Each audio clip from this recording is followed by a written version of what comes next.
Le plateau de cette balance contient une masse inconnue. On va faire glisser deux petites masses pour établir un équilibre de rotation. Lorsque l'équilibre de rotation est rétabli, nous pouvons mesurer la valeur de la masse sur le plateau grâce à la lecture des indications. Maintenant, on nous informe que la première masse, donc la plus petite, a une masse de 4 grammes et est située par rapport à l'axe de rotation à une distance de 12,5 cm. La plus grande masse a une masse de 52 grammes et est située par rapport à l'axe de rotation à une distance de 17,5 cm. Le plateau, quant à lui, est situé à 6 cm de l'axe de rotation. La première chose que nous devons faire, c'est de réaliser un schéma qui sera plus utile que la photo. Donc, nous représentons une barre horizontale et l'axe de rotation.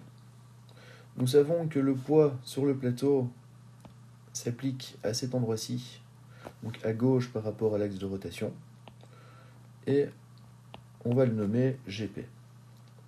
Il agit à une distance dP de 6 cm. Donc, nous allons travailler dans le système international. Ça fait 6 fois 10 exposant moins 2 mètres. Ensuite, la plus petite des masses, que nous allons appeler M1, exerce une force sur l'axe de rotation G1. Donc le poids de la première masse. Et elle va agir à une distance D1 de l'axe de rotation qui vaut 12,5 cm. Donc en système international, ça fait 12,5 fois 10 exposant moins 2 mètres. Et enfin, la seconde masse agit à une distance de 17,5 cm. Donc D2 est égal à 17,5 fois 10 exposant moins 2 mètres. Et on la représente comme ceci, G2. Comme nous connaissons la valeur de M1 et de M2, il est possible de calculer l'intensité de G1 et de G2. Donc, M1 est égal à 4 grammes. On transforme en système international, ça fait 4 fois 10 exposant moins 3 kg. Le poids étant égal à la masse fois la gravité, G1 est égal à M1 fois la gravité. C'est donc égal à 4 fois 10 exposant moins 2 newtons. M2 a une masse de 52 grammes. De nouveau, nous transformons en système international.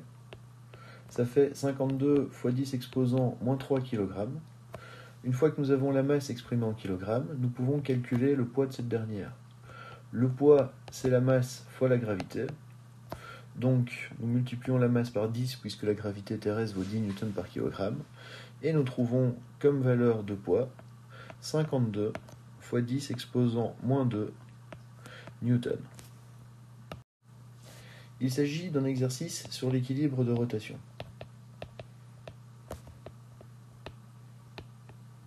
Pour le résoudre, nous allons commencer en écrivant la condition d'équilibre de rotation.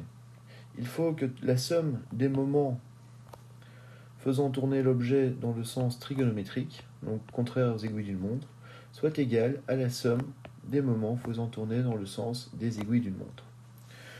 Alors ici, GP, on remarque qu'il fait tourner l'objet dans le sens trigonométrique. Nous avons ici MP. G1 et G2 font tourner l'objet dans ce sens, donc nous notons M1 et M2. Alors, les moments faisant tourner l'objet dans le sens trigonométrique, c'est donc MP. Il n'y en a qu'un. Les moments faisant tourner l'objet dans le sens des aiguilles d'une montre, c'est M1 et M2.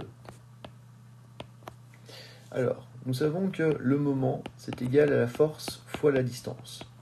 Notre équation va donc devenir GP fois DP est égal à G1 fois D1 plus G2 fois D2. Ici, nous pouvons commencer à remplacer par les données que nous avons. GP est notre inconnu,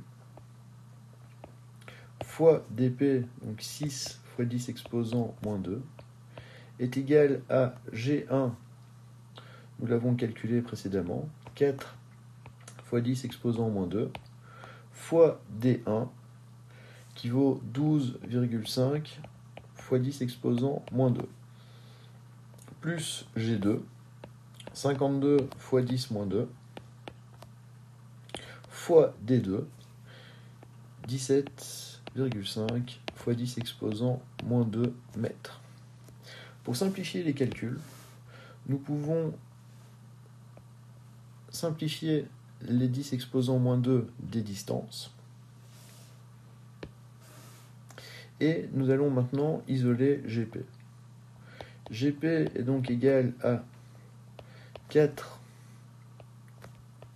fois 10 moins 2 fois 12,5 plus 52 fois 10 exposant moins 2 fois 17,5, le tout divisé par 6. Et nous trouvons comme poids sur le plateau 1,6 Newton. Alors, l'exercice nous demande de déterminer la masse sur le plateau. Nous savons que la masse sur le plateau est égale au poids sur le plateau divisé par la constante de gravité, donc divisé par 10. Ça fait 1,6 sur 10. Nous trouvons comme masse 0,16. Comme nous avons travaillé dans le système international, 0,16 kg.